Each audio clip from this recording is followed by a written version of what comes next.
दोस्तों कल हमने आपको ये खबर बताई थी कि ब्राजील की तरफ से भारत को बार्टर सिस्टम के तहत C390 मिलेनियम एयरक्राफ्ट का ऑफर दिया गया और इसके बदले 12,000 करोड़ रुपए के भारतीय हथियार खरीदने की बात ब्राजील की तरफ से कही गई। यानी कि इस डील में पैसा इंक्लूड नहीं होगा। भारत को 12,000 करोड़ रुपए के ब्राजील का ट्रांसपोर्ट विमान मिलेंगे और इतनी ही वैल्यू के भारत के तेजस और प्रचंड हेलीकॉप्टर ब्राजील खरीदता।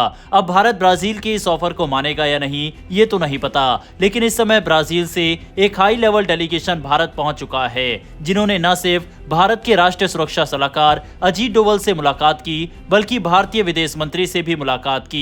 इतना ही नहीं, भारत की परमानेंट सदस्यता का भी समर्थन ब्राजील ने किया है। ब्राजील से निकलकर आई इस खबर के बारे में इस वीडियो में डिटेल में बात करेंगे। इसके अलावा हमारी दूसरी खबर यूनाइटेड नेशन से आ रही है, जिसने भारत के खातिर अपने प्रतिबंधों में छूट दे दी है और ऐसा पहली बार हो रहा है। दोनों खबर काफी इंटरेस्टिंग है, इसीलिए वीडियो को अंत तक जरूर देखिएगा। लेकिन पहले बात करते हैं ब्राजील और भारत की।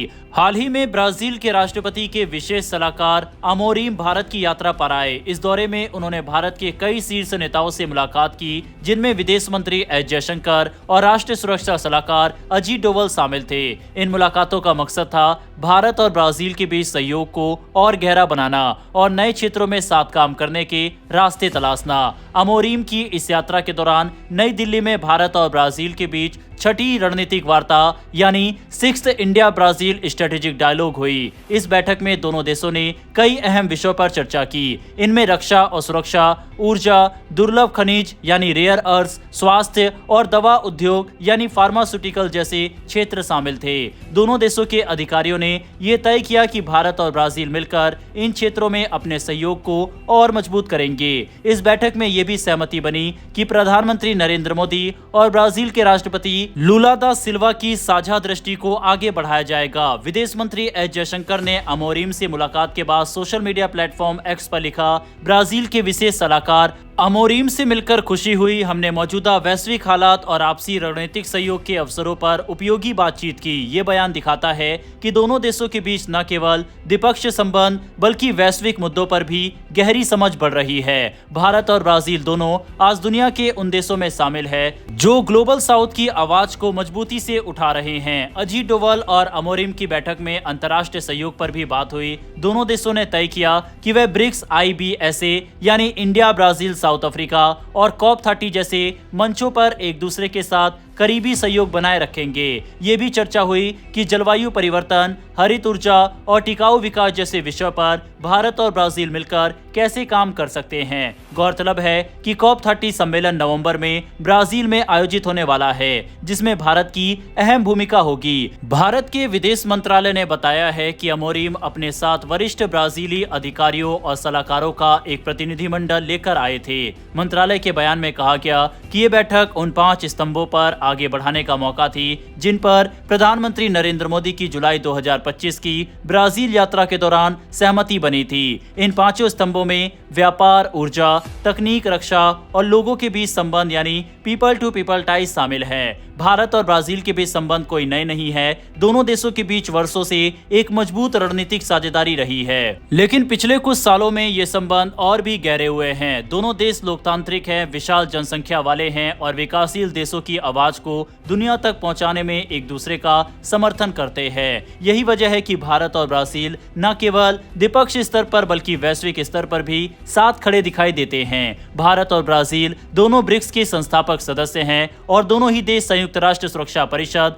यानी UNSC में सुधार की मांग का समर्थन करते हैं। दोनों देश जलवायु परिवर्तन, वैश्विक व्यापार व्यवस्था और साउथ साउथ कोऑपरेशन जैसे मुद्दों पर एक समान सोच रखते हैं। यही कारण है कि जब भी किसी अंतर्राष्ट्रीय मंच पर विकासशील देशों की आवाज कमजोर पड़ती है, भारत और ब्राजील उसे उठाने के लिए साथ खड़े होते हैं। अमोरीम की ये यात्रा इसलिए भी महत्वपूर्ण रही क्योंकि ये उस समय हुई जब दुनिया में बड़े भू राजनीतिक बदलाव हो रहे हैं। ऐसे दौर में भारत और ब्राजील जैसे देशों का एक साथ आना न केवल उनके अपने हित में है बल्कि पूरी दुनिया के लिए एक सकारात्मक संदेश है कि विकासशील देश मिलकर भी मजबूत नीतियां बना सकते हैं और वैश्विक संतुलन कायम रख सकते हैं। वहीं ब्राजील को इस समय हल्के फाइटर जेट्स की सख्त जरूरत है, साथ ही उसका बजट भी बहुत सीमित है। यही कारण है कि वह काफी लंबे समय से तेजस पर भारत के साथ बातचीत कर रहा है। बकायदा ब्राजील की टीम ने तेजस फैसिलिटी का कई बार दौरा भी किया गया है। वहीं अब ब्राजील की तरफ से बार्टर सिस्टम के तहत ये ऑफर दिया जा रहा है।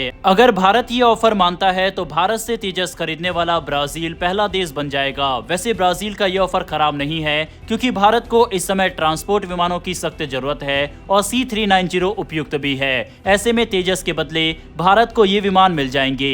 बहरहाल आपका क्या मानना है, क्या ब्राजील के ऑफर के साथ भारत को जाना चाहिए या फिर नहीं? इस पर अपनी राय कमेंट बॉक्स में लिखकर बताइएगा।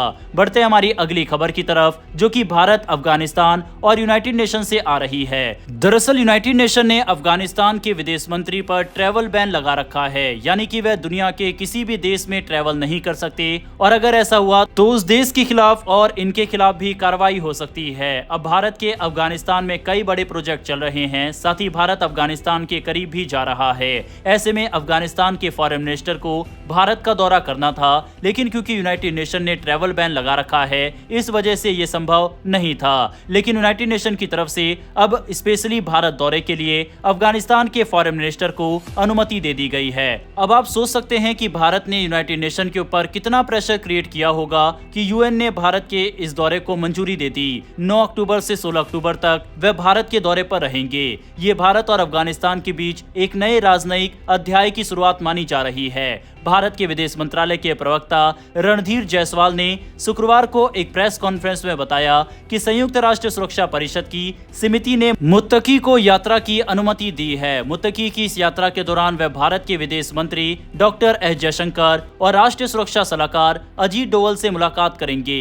दोनों देशों के बीच ये उच्च स्तरीय बातचीत ऐसे समय पर हो रही है जब पिछले कई वर्षों से भारत और अफगानिस्तान के रिश्तों में ठंडक रही है। इसीलिए मुत्तकी की ये यात्रा एक बड़ा कूटनीतिक कदम मानी जा रही है। इससे पहले मुत्तकी को कुछ सप्ताह पहले भारत आना था, लेकिन तब संयुक्त राष्ट्र सुरक्षा परिषद ने उनके यात्रा प्रतिबंध को हटाने की अनुमति नहीं दी थी। रिपोर्ट्स के मुताबिक उस समय पाकिस्तान ने मुत्तकी की यात्रा का विरोध किया था, जिसकी वजह से अनुमति रुक गई थी। लेकिन इस बार समिति ने सर्वसम्मति से यात्रा की मंजूरी दे दी। मुत्तकी की इस यात्रा में कई अहम मुद्दों पर चर्चा होने की उम्मीद है। सबसे पहले आतंकवाद रोधी सहयोग यानी काउंटर टेररिज्म को लेकर बातचीत होगी। भारत और अफगानिस्तान दोनों ही आज पाकिस्तान से जुड़ी आतंकवाद की समस्या से जूझ रहे हैं। ऐसे में दोनों देश इस बात पर चर्चा करेंगे कि आतंकवाद से मिलकर कैसे निपटा जाए और सुरक्षा के क्षेत्र में सहयोग को कैसे बढ़ाया जाए। दूसरा बड़ा मुद्दा व्यापार और आर्थिक सहयोग का होगा। दोनों देशों के बीच व्यापार को आसान बनाने और नए व्यापारिक राहें खोलने पर चर्चा होगी। भारत और अफगानिस्तान के बीच लंबे समय से व्यापारिक रिश्ते हैं, लेकिन तालिबान के सत्ता में आने के बाद ये थोड़ा कमजोर पड़ गया था। अब कोशिश होगी कि इन बाधाओं को दूर किया जाए और दोनों देशों के बीच व्यापार फिर से मजबूत बने। इस बैठक में वीजा सुविधा का मुद्दा भी उठाया जाएगा।